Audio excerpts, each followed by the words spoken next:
Comissão de Assuntos Econômicos aqui do Senado Federal aprovou o projeto de lei que altera o fuso horário do estado do Acre. E quem conversa conosco sobre o assunto é o senador Aníbal Diniz. Senador, muito obrigada pela sua presença no nosso programa.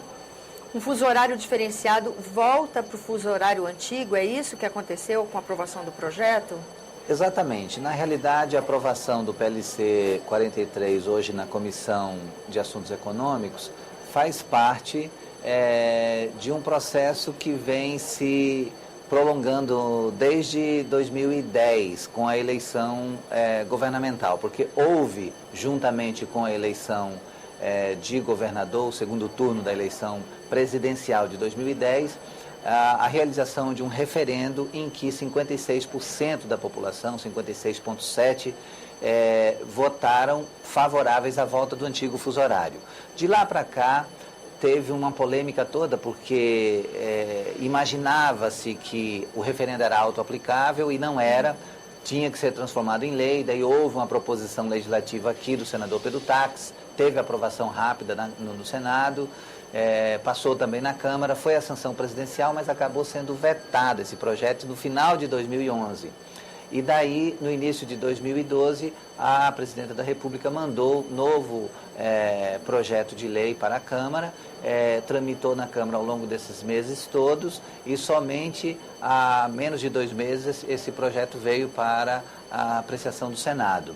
E já vinha com a aprovação unânime da Câmara dos Deputados, teve um período de estagnação na mesa diretora do Senado, da Câmara, mas depois veio para o Senado e quando chegou na Comissão de Assuntos Econômicos, coube a mim fazer a relatoria. Então, essa matéria foi aprovada hoje com o meu relatório favorável, justamente por entender que nós tínhamos que, primeiro de tudo, cumprir aquilo que foi a vontade da população. 56,7% optaram pela volta do antigo fuso horário. E segundo, porque tinha sido uma matéria também aprovada quase por unanimidade na Câmara dos Deputados e não cabia a mim criar nenhuma dificuldade para isso. Então eu fiz uma ressalva, no sentido de que não vai ser fácil, vai ser uma adaptação difícil, porque há 5 anos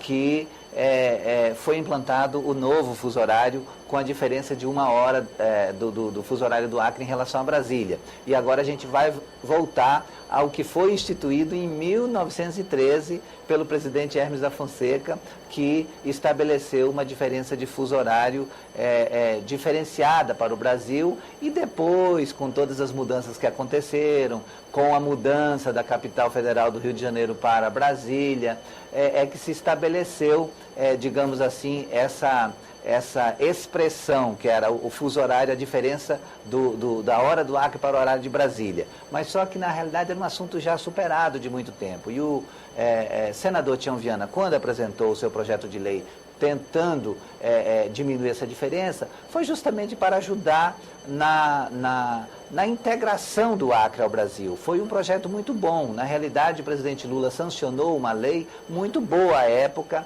diminuindo a diferença de fuso horário do Acre para Brasília. E a população hoje já está bem adaptada, mas infelizmente vamos ter que fazer essa readaptação e a volta ao antigo fuso horário, porque foi assim a decisão da população em 2010 nas eleições, foi assim a decisão da Câmara dos Deputados e hoje também na Comissão de Assuntos Econômicos do Senado, depois vai para a Comissão de Relações Exteriores e, por último, vai ser aprovado no Senado Federal, no plenário, para a sanção presidencial. Imagino que cerca de 2 meses à frente, a gente vai ter já a volta do antigo fuso horário para o povo do Acre. O senhor acredita que haverá no Estado algum processo de transição? Porque quando o senhor falou que esse fuso horário ao qual o Acre está retornando a usar, para o qual retorna, ele foi instituído em 1913.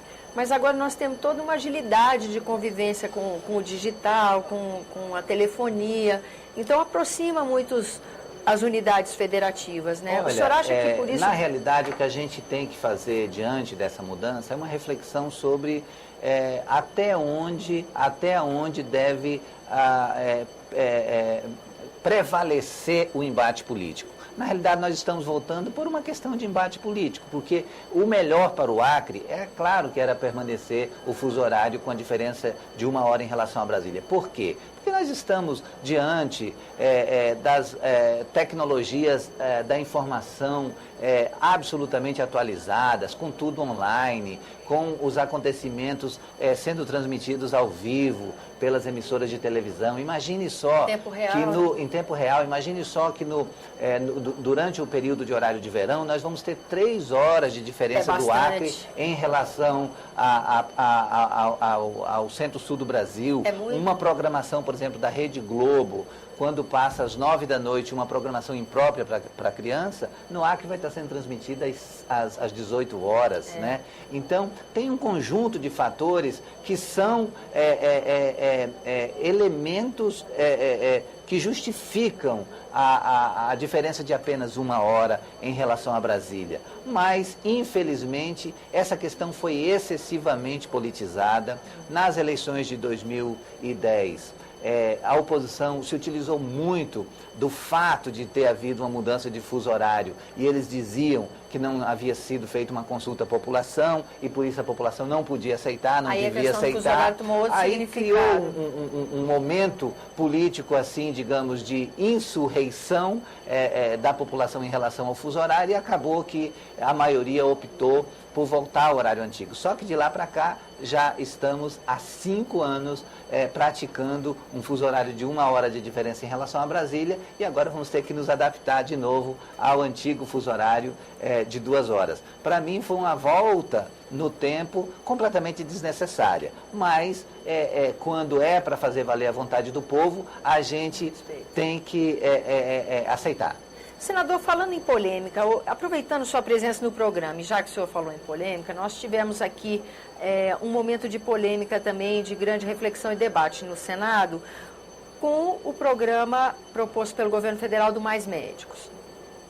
Como é que o senhor vê essa iniciativa do governo de abrir a possibilidade desse mercado de trabalho para médicos estrangeiros, a seleção, o treinamento? Que reflexo isso tem na unidade que o senhor representa? Como é que o senhor está vendo esse programa? Olha, eu acho que o programa Mais Médico foi uma iniciativa muito feliz do governo da presidenta Dilma com o Ministério da Saúde, o ministro Padilha, porque visa fundamentalmente levar médicos para as comunidades isoladas, para as comunidades menos assistidas, para as comunidades onde os indicadores de saúde são os piores do Brasil. Os números que nós temos de médico, para cada 1.000 pessoas, para cada 1.000 habitantes no Brasil, nós temos 1,7 médico. Na Inglaterra, o número de médicos é de pelo menos 2,7, chega a quase 3 por 1.000 habitantes. Nos demais países, 3,7, 3,8. Ou seja, nós estamos com um déficit de médico muito grande no Brasil. E quando o governo federal lançou esse programa, que é na realidade uma bolsa de R$10.000, imagine só que os profissionais de outras áreas, quando recebem uma bolsa, é uma bolsa de um salário mínimo. E o governo federal está oferecendo uma bolsa de R$10.000 para os médicos recém-formados, para que eles possam fazer a sua, digamos, residência médica em saúde geral comunitária diretamente nas comunidades por um período de 3 anos, né? E a prioridade foi dada para os médicos brasileiros. Foram abertas 15.000 vagas e apenas 1.600, 1.700 vagas foram preenchidas por brasileiros. Então, a prioridade é para os médicos brasileiros, mas nós temos que abrir, sim, para os médicos estrangeiros, porque se não há médicos brasileiros interessados em participar desse programa, com certeza nós temos médicos estrangeiros ou médicos brasileiros formados em outros países que têm interesse. E aí nós temos que combater com veemência o preconceito. Nós não podemos ter preconceito com médicos estrangeiros, porque, por exemplo, chegaram já 400 médicos de Cuba. Cuba é um exemplo de indicador em saúde para o mundo. A Organização Mundial de Saúde atesta isso. Os indicadores de saúde em Cuba são infinitamente melhores do que os nossos no Brasil. Então, a vinda desses profissionais médicos de Cuba para o Brasil certamente vai contribuir para melhorar os nossos indicadores. E nós temos que receber esses profissionais com tapete vermelho, com um grande abraço, com uma grande comissão de recepção, porque eles vão estar nos ajudando a elevar os nossos indicadores de saúde.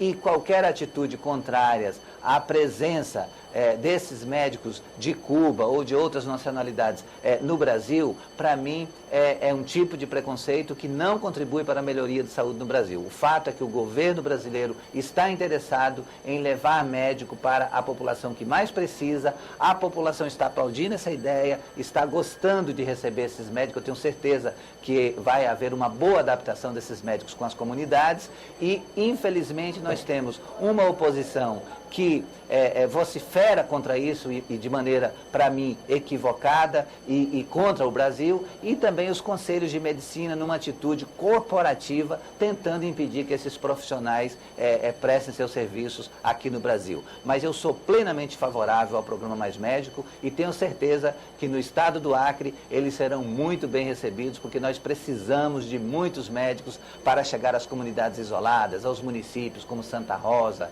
Jordão, Porto Walter, Taumaturgo, que são municípios que a gente só pode chegar por avião ou, durante o inverno, pelo rio. Imagine só se a gente puder ter médico permanentemente nesses municípios, vai ser algo muito bom para aquela comunidade. Obrigada, senador, pela sua presença no nosso programa. Obrigado. A você que nos acompanha também, muito obrigada pela atenção. Esse é o programa Argumento. Eu sou Tânia Horman e você pode participar dos nossos trabalhos mandando sua sugestão ou mesmo fazendo sua crítica. Ligue para 0800 61 2211, ligação gratuita, ou acesse www.senado.leg.br/TV. Até a próxima.